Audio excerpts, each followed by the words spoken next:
महाराष्ट्राचं राजकारण हे फक्त पक्ष, विचारधारा आणि शहर एवढ्यापुरतं मर्यादित नाही. ही खरी पावर दडली आहे इथल्या समाजाचा एकजूट. आणि जेव्हा आणि राजकीय दबदबा या अक्षरांचा उल्लेख होतो तेव्हा एका समाजाचं नाव प्रामुख्याने घ्यावं लागतं, तो म्हणजे बंजारा समाज. तांडा वस्तीवर राहणारा हा समाज आज विधानसभेत किंगमेकरच्या भूमिकेत पोहोचला. कोण आहेत ते प्रमुख चेहरे जे या समाजाचं नेतृत्व करत आहेत? आजच्या या व्हिडिओमध्ये आपण जाणून घेऊया महाराष्ट्राच्या विधानसभेतील प्रमुख बंजारा आमदारांबद्दल. बंजारा राजकारणाचा उल्लेख करताना सर्वात आधी नाव येते ते नाईक घराण्याचं, ज्यांनी महाराष्ट्राला वसंतराव नाईक यांच्या रूपाने सर्वाधिक काळ सेवा देणारे मुख्यमंत्री दिले.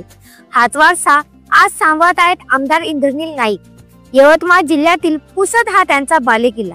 राष्ट्रवादी काँग्रेस, अजित पवार गट या पक्षाकडून ते पुन्हा एकदा विधानसभेत पोहोचले आहेत. नाईक घराण्याचं वलय आणि समाजावरील पकड हे त्यांच्या राजकारणाचं मुख्य वैशिष्ट्य आहे.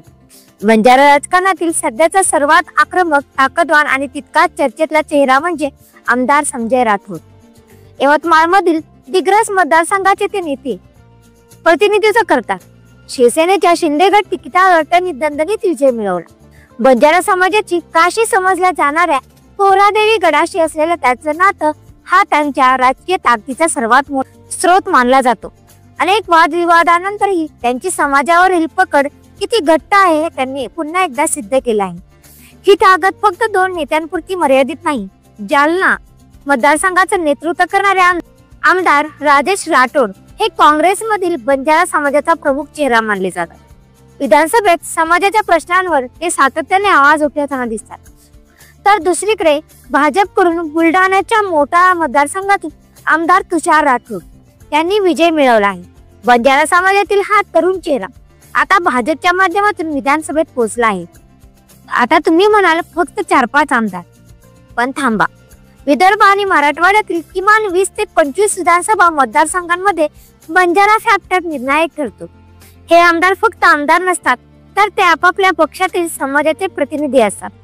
त्यांची ताकद ही त्यांच्या पक्षापेक्षा जास्त त्यांच्या समाजावर अवलंबून असते. म्हणूनच मग तो संजय राठोड यांचा पोहरादेवीचा मुद्दा असो किंवा आरक्षणाच्या प्रश्नावर इंद्रनील नाईक आणि राजेश राठोड यांची भूमिका असो, या नेत्यांना पक्षाच्या भूमिकेसोबतच समाजाच्या भावनांचाही विचार करावा लागतो. तांड्यावरचा आवाज विधान भवनापर्यंत पोहोचवणारी ही पॉवर चेन महाराष्ट्राच्या राजकारणाला कायमच दिशा देत आली आहे आणि देत राहील. तुम्हाला हा व्हिडिओ कसा वाटला? तुमच्या मते बंजारा समाजाचा सर्वात प्रभावी नेता कोण? कमेंट मध्ये नक्की सांगा. आणि अशाच राजकीय विश्लेषणासाठी चॅनेलला सबस्क्राईब करायला विसरू नका.